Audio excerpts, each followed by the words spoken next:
Herkese merhabalar arkadaşlar. Kanalıma ve videoma hepiniz hoş geldiniz. Bugün ne yapıyoruz? Bugün bir tane banka kartı sipariş etmiştim. O geldi şimdi. Anastasia diye bir tane kadın beni 20 dakika önce aradı. Dedi 20 dakika sonra oraya geliyorum. Arabayla geldi. Şimdi arabanın içine bineceğim arkadaşlar. Bana kartı verecekler. Benim fotoğrafımı falan çekecekler. Evet, şimdi oraya doğru gidiyoruz ve burada sanırım bir etkinlik var. Ne etkinliği ki acaba bu? Evet arkadaşlar, karşıda böyle bir etkinlik var. Bana dedi ki siyah bir Kia'dayım dedi. Şimdi siyah Kia arıyorum. Bir şey olursa hakkınızı helal edin. Şurada bekleyen değil mi? Eyvah! Şu araç beni bekliyor arkadaşlar. Şimdi içine gireceğim. Hakkınızı helal edin. Скажите, кто выдал паспорт, орган выдачи паспорта? Republic of Turkey. Да, хорошо, если хотите. Спасибо. Да, я живу, да. Столетие Да. Уральского университета. Да, в общежитии. У вас есть много карт? Да. Можно будет вас сфотографировать с конвертом? Да, конечно. Держите. Угу. Так, на конверте проверяйте, что фамилия, имя ваше указано. И мы... Вот здесь вот, да. Не надо открыть? Да, там сбоку можно потянуть язычок. Карта внутри у вас не будет лежать как в фолдере. Да, правда. Все, замечательно. Сейчас я тогда сфотографирую и поставлю вам на установку приложения. Evet arkadaşlar, kartı almış bulunmaktayım. Arkada da bir etkinlik düzenleniyor. Çok kalabalık, çok fazla insan var. Oraya gelen insanlar da bu yurtta kalabiliyorlar arkadaşlar. Okulun etkinliği olduğundan mütekellip. Evet, bana şöyle bir banka kartıyla, ben özel olarak seçtim bu banka kartını. Normalde siyah bir banka kartıyla geliyordu. Ben şeklini değiştirdim. Ücretsiz bir şekilde yaptım bunu. Ve böyle bir kart holder'la geldi. Bu bankaya geçmek istememin sebebi de arkadaşlar çok fazla cashback olduğu için. Yani aldığınız her üründe ne alırsanız alın minimum %1 cashback var. Ozon'dan bir şey aldığınız zaman %5 cashback var. Örnek veriyorum, siz 100.000 liralık bir telefon aldınız. 5.000 lira cashback size veriyor. Veya uçak bileti aldınız. %10'a %15'e kadar neredeyse cashback veriyor.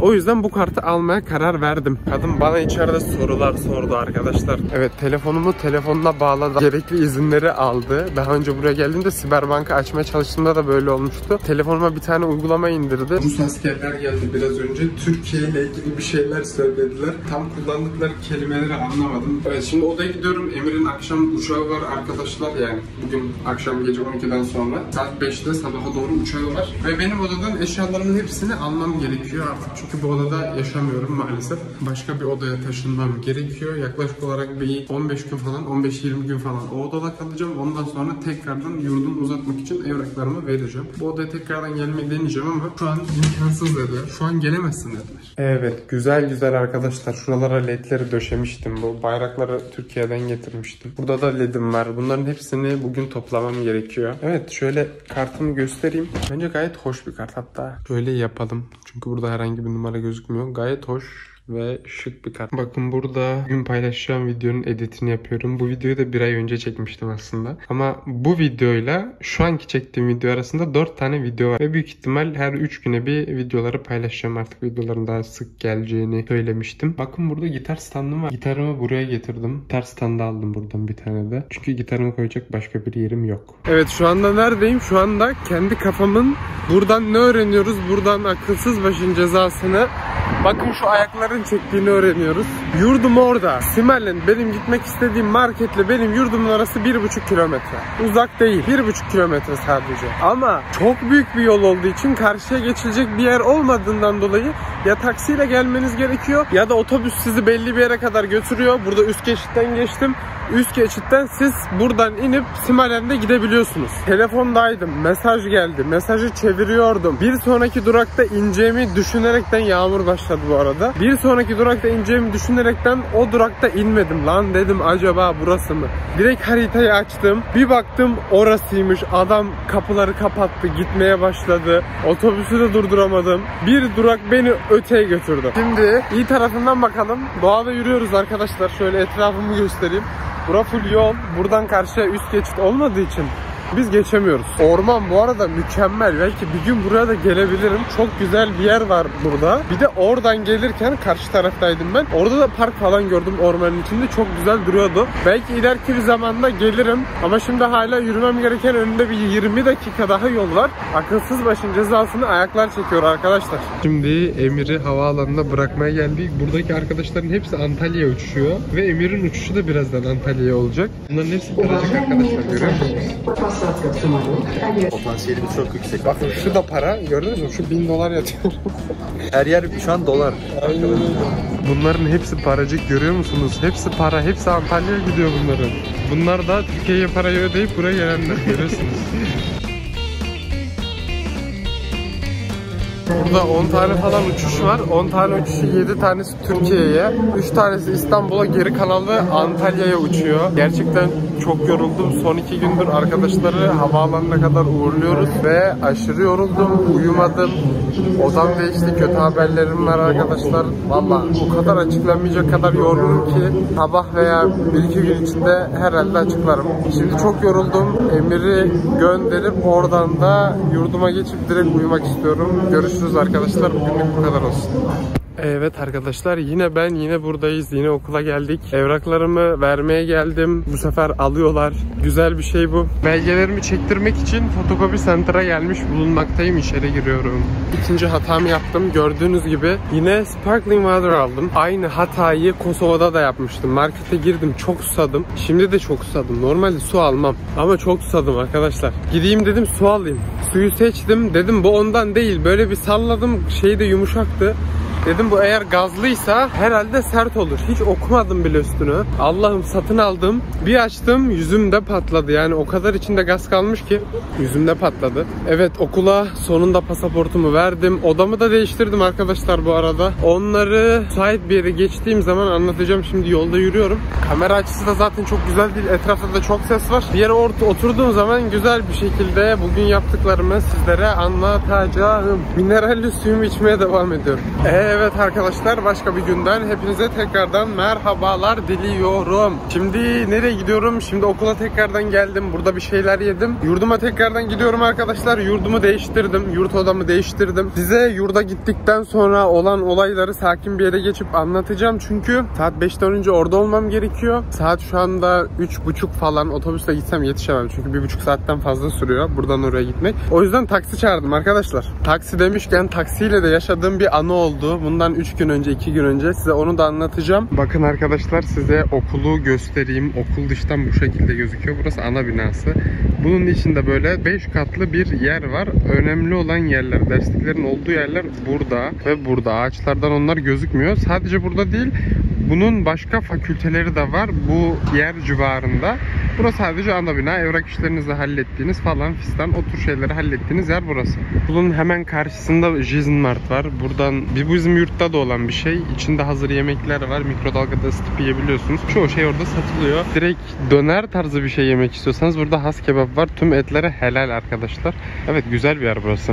Saat 4'ü 5 geçiyor ve yurduma gelmiş bulunmaktayım. Şimdi komendantın odasına gidiyorum. Yeni anlaşmamı vereceğim, imzalatacağım kadına. Ve bugün akşama yeni odama gideceğim. Akşama sonra spor salonuna gideceğim. Bugün Instagram'a ve TikTok'a video çekmem gerekiyor ve ayrıca YouTube videosunu bugün akşama paylaşmam gerekiyor. Ve bugün bu odamdaki tüm eşyaları alıp yeni odama götürmem gerekiyor. Bunları yapmam için çok az vaktim var arkadaşlar. Bir de video çekmem lazım. Bu videonun bitirişini de yapacağım. O yüzden çok işim var. Yeni buzdolapları geliyor bu arada. Her tarafta karton var içeride. Evet, geçelim. Her tarafa yeni buzdolaplarının kartonları var. Buraya atmışlar böyle. Bayağı fena. Burada asansörler var. Komendantın odası tam burada. O tarafa doğru şimdi gidiyorum. Burası.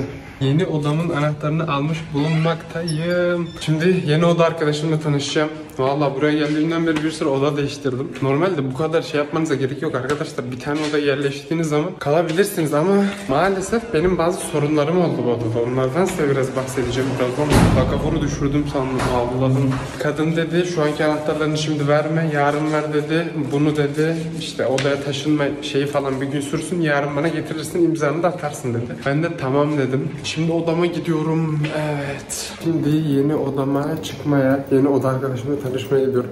Belki tatilde de olabilir. Bilmiyorum, o da boşta olabilir. Birazdan göreceğiz. Odanın içini merak ediyorum. Umarım temiz kullanıyordur. Zaten bu odayı çok fazla kullanmayacağım. Maksimum şu anki sözleşmeme göre 17 gün daha orada kalacağım. Şu asansöre geldim. Şuradan 12. kata basıyordum. Elim o kadar alışmış ki. Elim oraya gitti. Sonra 4'e çektim.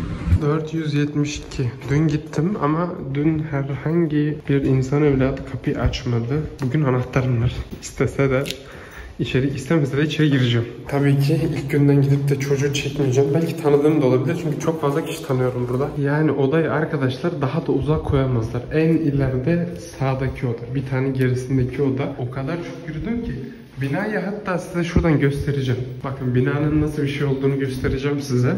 Bakın arkadaşlar, dışarısı böyle, orada başka yurtlar var. Büyük ihtimal ben oraya gitmek istiyorum. 17 gün sonra oradaki yurtta kalacağım. Aha, şurası benim eski odam. Tam şurası benim eski odam arkadaşlar. Asansöre oradan indim. Oradan buraya kadar yürüdüm. Ve en köşe şey bitti yani. Bina bitti. En köşedeki odada kalacağım. Bakalım. Odaya geldim. İlk izlenimim güzel.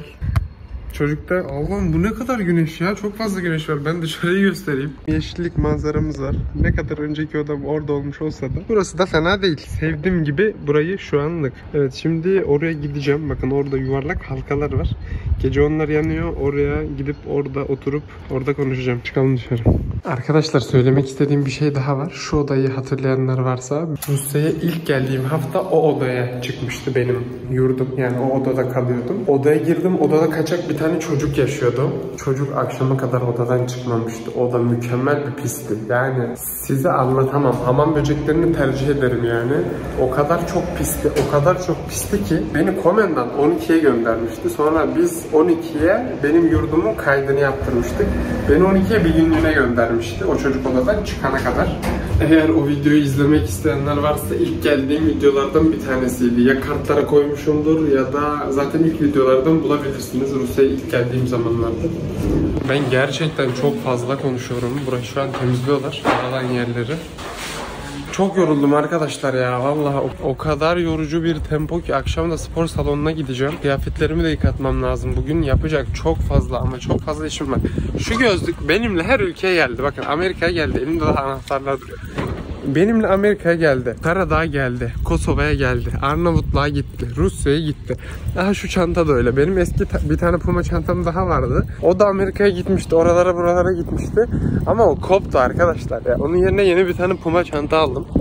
Orijinal diye aldım da orijinal mi bilmiyorum ama sağlam bir şekilde şu anda bunu kullanıyorum. Evet, bugün ne yaptım? Son 3 gündür ne yapıyordum? Neler başıma geldi? Birazcık onları anlatmak istiyorum. Arkadaşlar, ben odamı bildiğiniz üzere değiştirmiştim.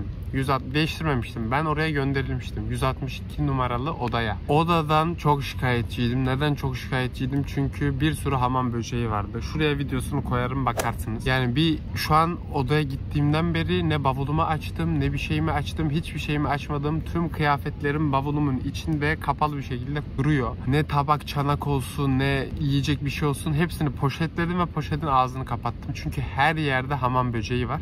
Yani odaya ilk girdiğinizde 100 tane hamam böceğiyle karşılaşıyorsunuz. Birinci kat olduğu için. Birinci katı hamam böcekleri basmış. Daha önce ilaçlatmışlar ama aynı sorun devam etmiş. Bu yüzden çok kötüydü arkadaşlar. 2 gün o odada kaldım. Aynen. 2 gün. Bugün 3. günüm olacak. Yarın değiştiriyorum. Yani bugün aslında anahtarı aldım. Bugün de gidebilirim ama orayı da temizlemem lazım. İlk izlenimlerime göre şu an yeni aldığım oda fena değil arkadaşlar. 4. katta, manzarası benim önceki odamın baktığı aynı yere bakıyor. İçeri girdim. Çocuk odada yoktu. Yeni orada arkadaşım odada yoktu. Çocuk Mısırlı. Ve odada seccade buldum. Direkt böyle şeyin üzerinde seccade vardı. Bu güzel bir şey işaret. Masasında Arapça yazılar vardı. Çalışkan. Yani masasında bir sürü kitap vardı. Rusça kitap da gördüm. Demek Rusça da okuyordu. Zaten Mısırlıların çoğu İngilizce biliyor ve Rusçayı da Çinlilere göre çok daha iyi konuşuyorlar. Her neyse, ayın 22'sinde, şu an 5 Ağustos, ayın 22'sinde buradaki anlaşmam bitiyor. Yani bu odadaki anlaşmam bitiyor. Burada devam edebilirim. Eğer istersen burada devam edebilirim. Ki ben değiştirmek istiyorum. Şu arkada gözükmüyor da. Ay, bakayım şu mu? Yok, bu değil. Gözüküyor arkadaşlar. Şuradaki kırmızı yurda geçiş yapmak istiyorum. Orada hem Rus arkadaşlarım var. Oraya gidersem daha güzel güzel olur. Hem de oraya çok nadir öğrenci alıyorlar. Özellikle yabancıları. Evet, onu deneyeceğim. Eğer siz buraya gelmek istiyorsanız arkadaşlar, sizin böyle şeylerle uğraşmanıza gerek yok. Siz direkt bir odaya geçersiniz. Çünkü ben geldiğimden beri bakın bir 444'teydim. Sonra 1207'ye gittim. Allah, bacağımı kanatmışım kaşıya kaşıya. Önce 444'teydim. Bir Rus çocuk vardı. Çok pisti o da. Onu değiştirdim, 1207'ye geçtim. 1207'de Emir'le yaşadık. Sıkıntımız falan yoktu. Ondan sonra 162'ye geçtim. 162'den şimdi 472'ye geçtim. Arkadaşlar gerçekten bayağı uğraştım. Yani git gel evrak getir evrak götür. Artık okulla ilgili her şeyi biliyorum. Vize nerede yapılır, işte yurt nerede yapılır, bir eksiğiniz var, nereye sorulması gerekiyor, kim yetkili kim yetkisiz. Doğru bilgi nerede, yanlış bilgi nerede? Bunları artık o kadar çok yanlış yapa demeyeyim de sürekli ortada top gibi oradan oraya seke öğrendim. Son özellikle 3-4 günde Instagram'dan çok fazla kişi yazmaya başladı. Yeni kişiler takip etmeye başladı. Yeni sorular gelmeye başladı. Buraya gelecek arkadaşlar benim videomu izliyorlar artık. Yani o tür kitleye ulaşabilmeyi başarmışım. Ve bana soru sormaları aslında benim hoşuma gidiyor. Ben de onlara elimden geldiğince yardımcı olmaya çalışıyorum. Arkadaşlar Rusya'da üniversite okumak istiyorsanız eğer bunda yani Rusya sınavsız bir şekilde okuyabilirsiniz Rusya'da. Ben buraya mesela burslu bir şekilde geldim. Şu an bu senemi burslu bir şekilde okuyacağım arkadaşlar. Okula hiçbir para ödemiyorum. Okulun ücreti de yaklaşık olarak benim bölümüm 3000 küsür dolar. Ve üstüne aylık bir şekilde Rusya devleti, Ankara Rusya bir bursu aldım bu arada, size para ödüyor. Tabii bununla ilgili ayrıyeten bir video çekmek istiyorum. Şimdi şöyle bir şey var. Siz buraya burslu gelirseniz ve burssuz gelirseniz yapmanız gereken şeyler farklı oluyor. Ben ilk senemde buraya burssuz geldim. Çünkü burstan bile haberim yoktu. İkinci senemde burada bursa başvurdum. Online bir şekilde bursu kazandım. Bu sefer de bursluların yaptığı şeyi yapıyorum. Yani ikisinin de nasıl yapıldığını biliyorum. Neyse, kısaca bir olay anlatmak istiyorum. 3 gün önce arkadaşlar Emir Türkiye'ye gitti. Emir'i ben havaalanına bıraktım. Dönerken taksiyle geri dönüyordum. Bir tane taksi çağırdım. Tacik bir taksiydi. Tacikliydi. Adam geldi. Zaten 3-4 dakika geç geldi. Orada durdu. Ben tam içeri giriyordum. Adam bana şunu söyledi. Taksini iptal et dedi. Dedim neden iptal ediyorum? Dedi iptal et, ben şehre gideceğim dedi. Dedim iptal edemem dedim. Şu an iptal edersem para çeker. Adam dedi yok dedi, ben şehre gideceğim. Çek elini dedi. Ben kolumu şeye koymuştum. Camdan konuşuyorduk. Çünkü kapıyı açmadı. İçeri giremedim. Sonra elini çek dedi arkadaşlar. Arabayı sürdü. Üzerimden böyle gitti. Kenara durdu. Ben adamın yanına gittim. Sen dedim hayırdır, ne yapıyorsun? Sen şehre gideceğim diye nasıl benden böyle bir şey istersin dedim. Madem öyle kabul etmeseydin o zaman benim sana gönderdiğim teklifi dedim. Her neyse arkadaşlar, adam araçtan indi. Geldi yanıma böyle. Bana dedi sen neden karı gibi konuşuyorsun dedi. Sen dedim göreceksin karı ne demek. Aynen bu şekilde söyledim arkadaşlar. Seni şikayet edeceğim dedim. O zaman göreceksin dedim. Adamın fotoğrafını çektim. Taksisi plakasının fotoğrafını çektim. Taksinin fotoğrafını çektim. Yandex'e şikayet ettim arkadaşlar. Direkt 2 dakika sonra bana yazdılar. Dedim bu adam bana bu şekilde işte kırıcı şeyler söyledi. İşte bunu ChatGPT'den bir de daha da güzel yazdırdım arkadaşlar. Sonra bir göndermişim ben bunu Yandex'e. Yandex direkt cevap verdi. İşte bana özür niyetinde bir indirim kuponu verdi. 1 sene kullanabileceğim bir indirim kuponu verdi. Yüksek bir fiyat. Ve bir daha dedi emin olabilirsiniz bu taksici çağırdığınız hiçbir taksiye gelmeyecek dedi. Ve 2 ay boyunca da taksiden men edildi. Çünkü adam çok salak saçma şeyler yaptı. Ben adamın yanına gittim. Sen dedim yanlış adama çarptın dedim. Ya Tuğrak dedim. Ben dedim Türk'üm dedim. Adam sonra gerçekten hiçbir şey yapamadı. Geriden oturdu durdu yani. Çünkü sert davrandım orada. Biliyorum çünkü ezik bir şekilde davranırsan seni daha çok ezikler. Evet, öyle bir anım olmuştu arkadaşlar. Bayağı konuşmuşum şimdi. Kayıt 8 dakika gösteriyor zaten, kamerayı falan ayarlama falan filan. Neyse, videoyu izlediğiniz için hepinize çok teşekkür ederim. Bugün akşam spor salonuna gidiyorum. Onu da başka bir videoya çekebilirim. Bu videoyu kısa tutacağım. Çok fazla uzatmayacağım. Eğer aklınızda sorular varsa Instagram'dan bana ulaşabilirsiniz. Şuraya Instagram'a koyuyorum. Bir dahaki videoda görüşmek dileğiyle. Hoşça kalın. Allah'a emanet olun. Bay bay.